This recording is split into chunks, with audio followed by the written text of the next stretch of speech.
A question for you: What did you make of Kohli trying to get his 100 again right at the end? Because I've got a point of view on that. But what did you make of it? And now you're going to get me in trouble when I post this podcast online. Well, I just think. Go on. Were you happy that he was trying to get his 100? Yet the game was getting a little bit close. We go into the technicalities of the 100. He started batting quite aggressively after that 80-run mark to reach that milestone. So indirectly, it helped India, scored 10-15 runs or 10-15 balls before for getting that 100. But in my opinion, you just give the strike to the other batsman, in my opinion. If there's a single, you take it, you give it to the other batsman. If he can hit a boundary, you clap for him. And I was actually a little surprised to see that from him, especially in a little bit of a close game, because there was no batting left after Ravindra Jadeja. India used to play Shardul Thakur, but they had to drop him because Hardik Pandya was not available, and Rohit Sharma is treating Shardul Thakur as the sixth bowler. Hardik Pandya, Rohit Sharma treats him as the fifth bowler. So now you have to get a fifth bowler. So there was literally no batting, and there were at least a couple of overs of Loki Ferguson remaining who could just run through the tail enders. So I think that in the overall technicalities in the world of Twitter, where I don't want to be called out because I don't have much followers on Twitter also, I think you can make a point that it helped India because he scored a six and a boundary and finished the game. But I think not taking the single, asking Jadeja to not run the second run, I think it was just a little bit overboard, I think. What do you think? I think it's really disappointing. I thought it showed, look, Virat Kohli is one of the greatest batters to ever play the game. He's that good. We know it in England.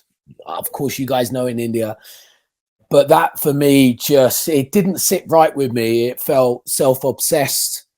It felt like it was the Virat Kohli show. It took the gloss away from a team performance against a quality opposition.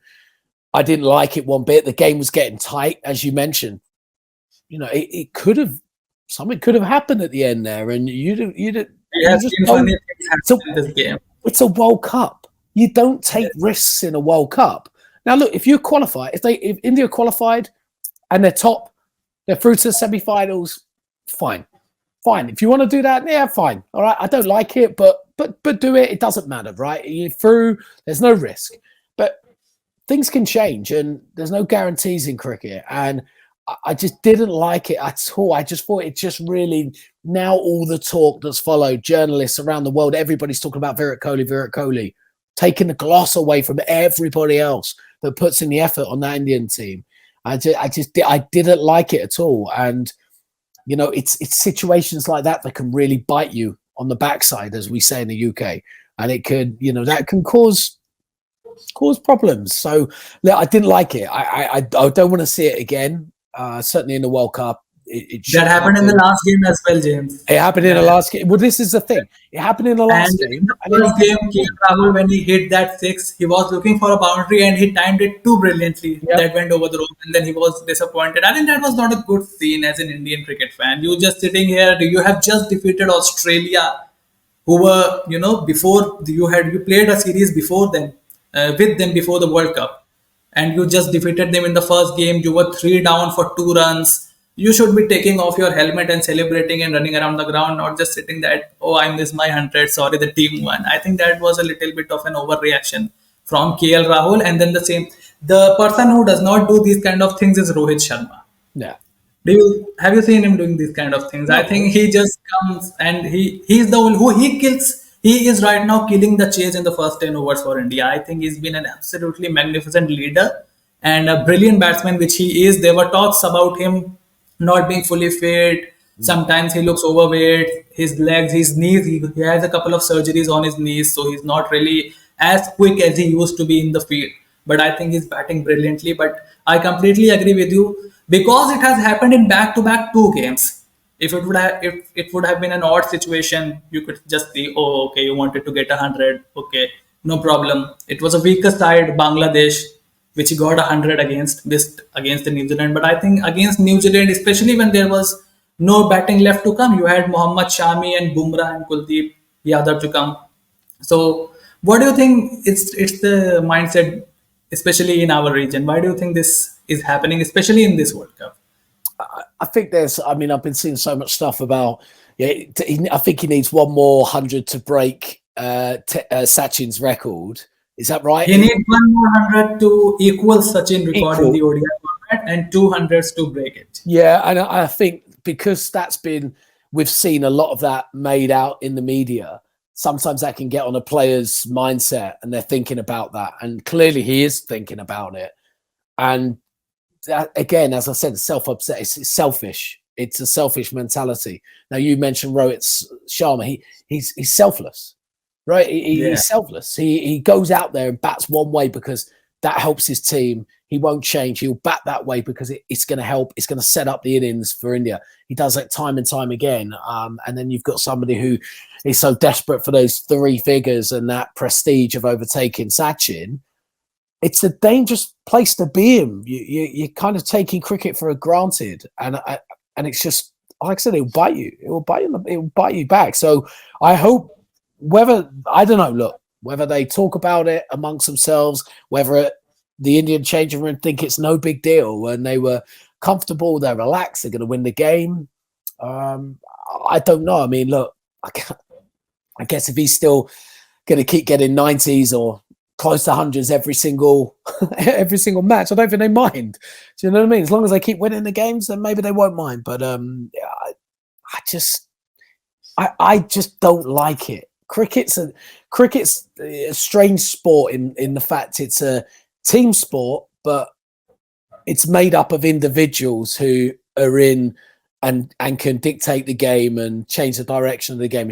There's not other team sports are not like that. Cricket's very different in that respect, where it's like an individual sport in a team environment. But the ultimate thing is it's a team game, and you've got to do what's best for the team, whether that's, taking an extra run, being run out just to get your mate on strike, whatever it might be.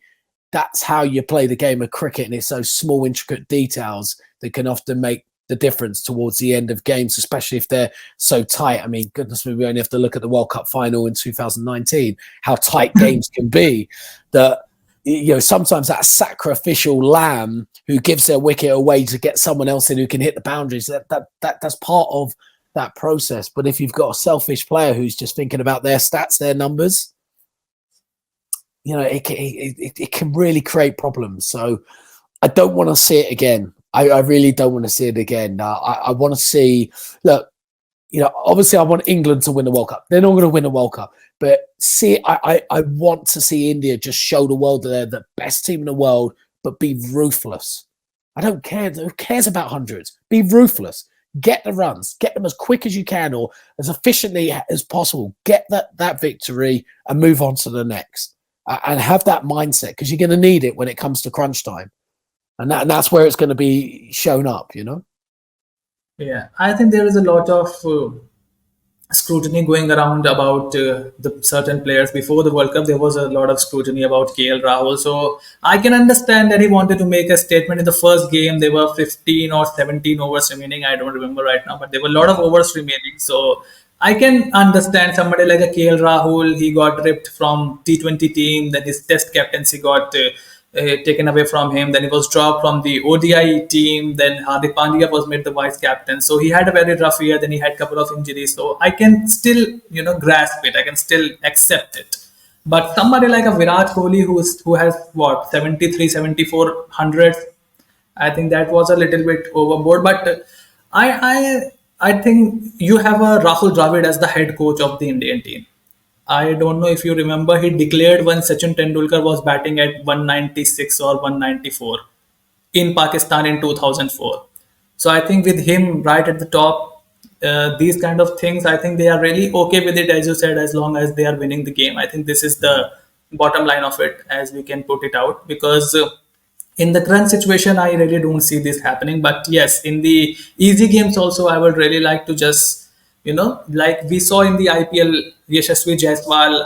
I don't know if you have seen, if you saw that game against the Kolkata Knight Riders. Young lad, ready to be called into the Indian team, batting at 96, and he just didn't care. He stayed there at 96, and Sanju Samson finished it off, and he celebrated. But I think this World Cup is a little bit very tricky for me. I'm seeing really different things right now. England languishing at number 9, Virat Kohli getting hundreds, and all these kind of things.